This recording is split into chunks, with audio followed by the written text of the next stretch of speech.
Hi guys, my name is Trinity and welcome to Portable Magic.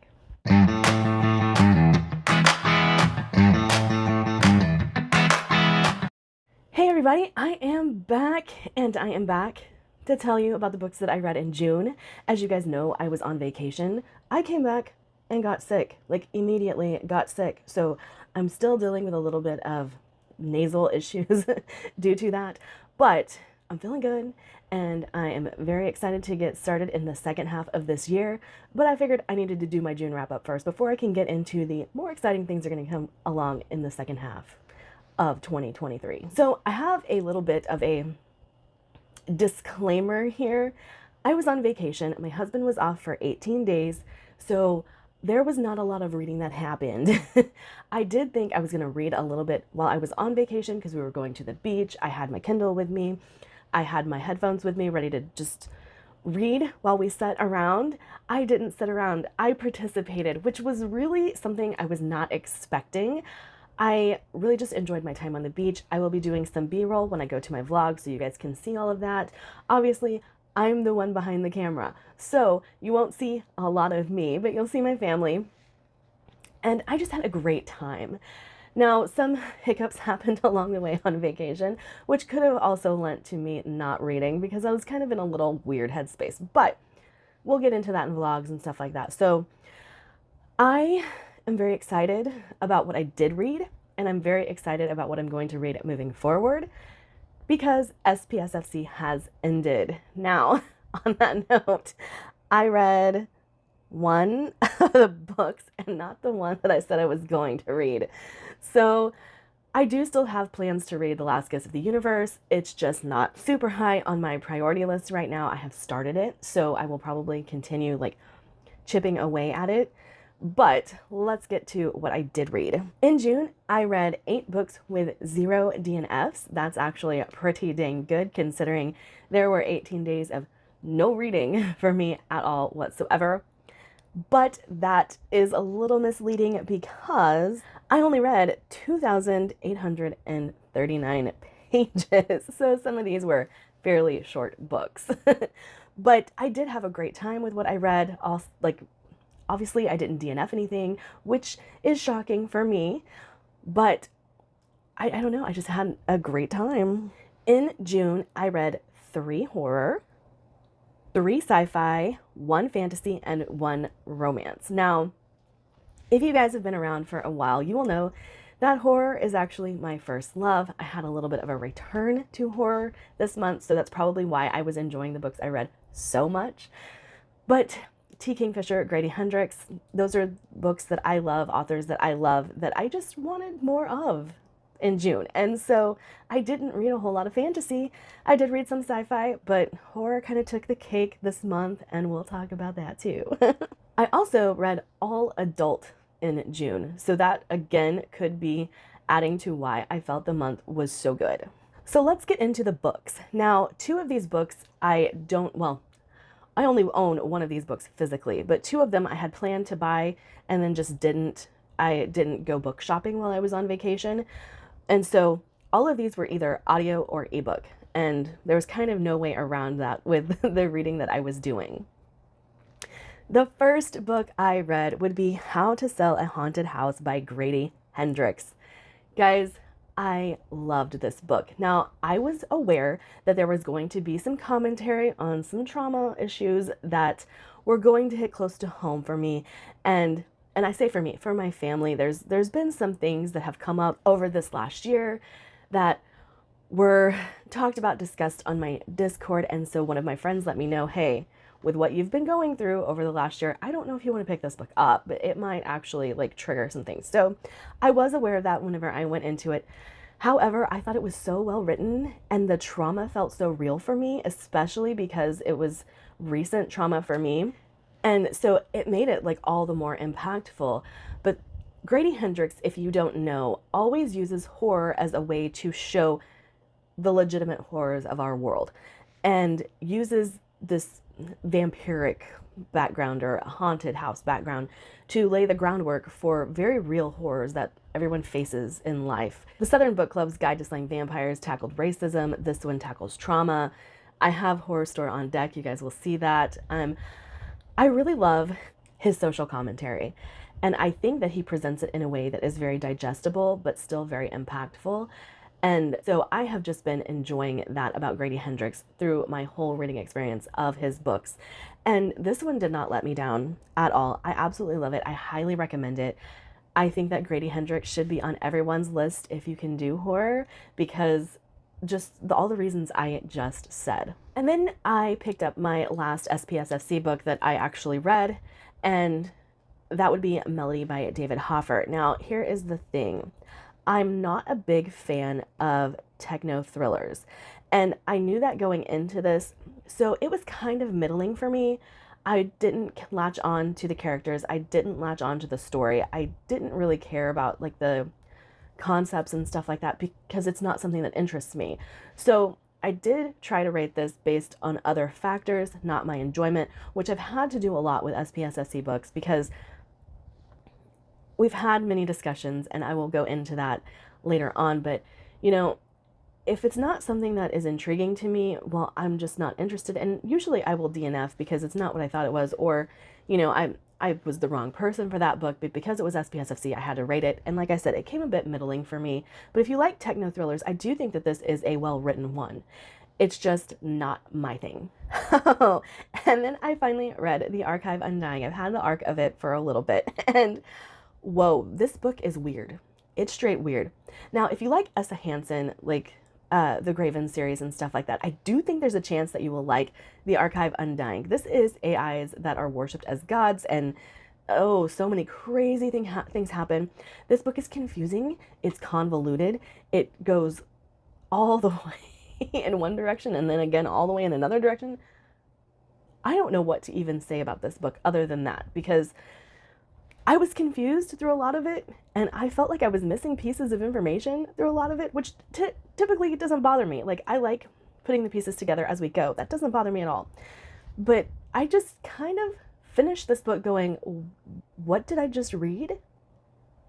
The character work is great. The character work in this book is awesome, but I just felt like I didn't know what happened like after I finished it. But like I said, the writing is great. The character work is great. It's just one of those books that if you like bouncing around in the plot, if you like bouncing around in time and space and trying to figure out how all of these things are going to come together, you might really like it. But for me, it was one of those that like at 3.5 maybe, like that's where I would land. I don't like giving star ratings here, you guys know that, but it was just so confusing. It was so confusing, and I'm surprised I didn't DNF it, but I had time to read it, so I read it and I enjoyed a lot of it, and then was just confused about the rest. So that's where I am. That's where I am. And then I picked up The Serpent and the Wings of Night by Carissa Broadbent, and this is one that I really enjoyed. I've been trying to find fantasy romance that has a great fantasy plot, and this one has that. So I was really excited to pick this up and delve into this story. I really like competitions, and this starts as a competition. I do have to say, though, through the entire book, I'm like, Throne of Glass, Throne of Glass, Throne of Glass. And I said that whenever I was on Discord. I was like, you know, this reads like an adult Throne of Glass, which I know that series grows over time, and you do get an older character at the end of the series, but no, the whole competition and everything like that, it was just so reminiscent of Throne of Glass, but I enjoyed it. I thought it was really good, and I would recommend it if you like fantasy romance.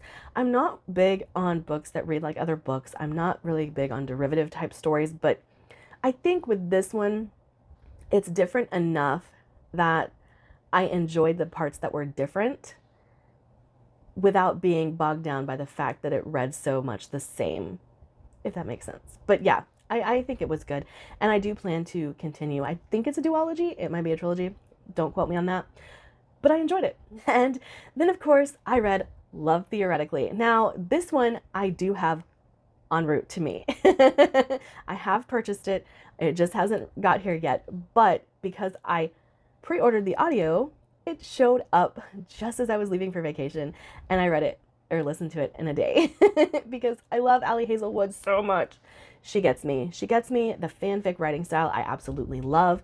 And this one I loved.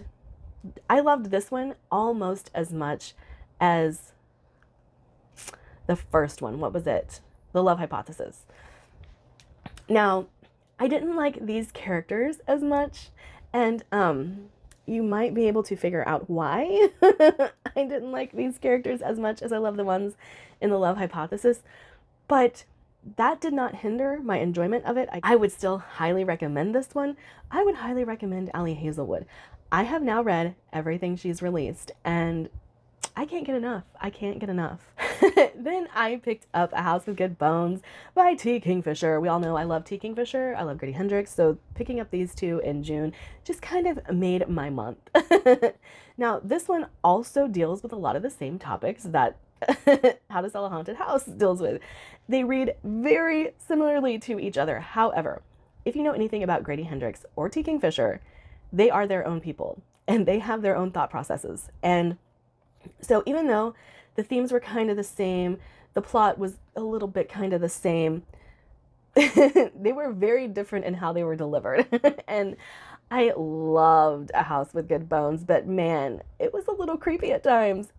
Both of these books had their like extremely creepy elements, but this one had one that like really got me, and it had to do with baby teeth, and it was just And then there are vultures that kind of surround the property, and that kind of got to me a little bit too. But both of these books, I'm telling you, they were like knock it out of the park.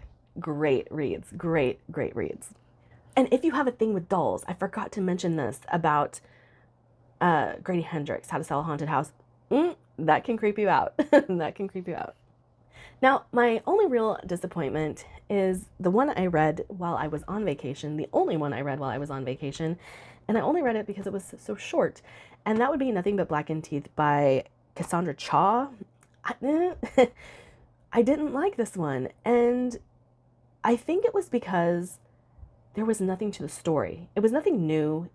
And I've been reading a lot of Asian authors, and I have been reading a lot of Asian folklore, and so it seemed redundant.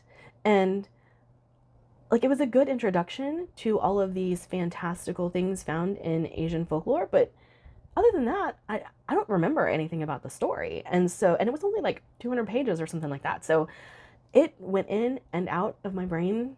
I didn't enjoy this. I wouldn't recommend this one. And basically because I think everything about it is forgettable. Go read Kylie Baker. Like that one was actually really good. And like I just didn't like it. Or I didn't find anything about it memorable. I did like the lore, but that's about it. Like there was nothing else that I really enjoyed about it. Sorry if we shifted. I had to go grab the book. I forgot I set it off to the side over there. If you guys have been around for any amount of time, you know cozy is not my thing. So this author had not been on my radar. I know who this author is. I'm very aware of all the books that he has written, but like I just thought in my head, not for me, just not for me. But I read In the Lives of Puppets by TJ Klune. I told you guys I would show off my copy whenever we got around to it. This is actually available on my Pango. And I am not selling it because I didn't like it. I just didn't love it. Now, what I had heard about TJ Klune, oh, this is also autographed. Yeah. So I started this book and didn't like it almost immediately. And one of the things I had been told is you're not going to like TJ Klune's writing style.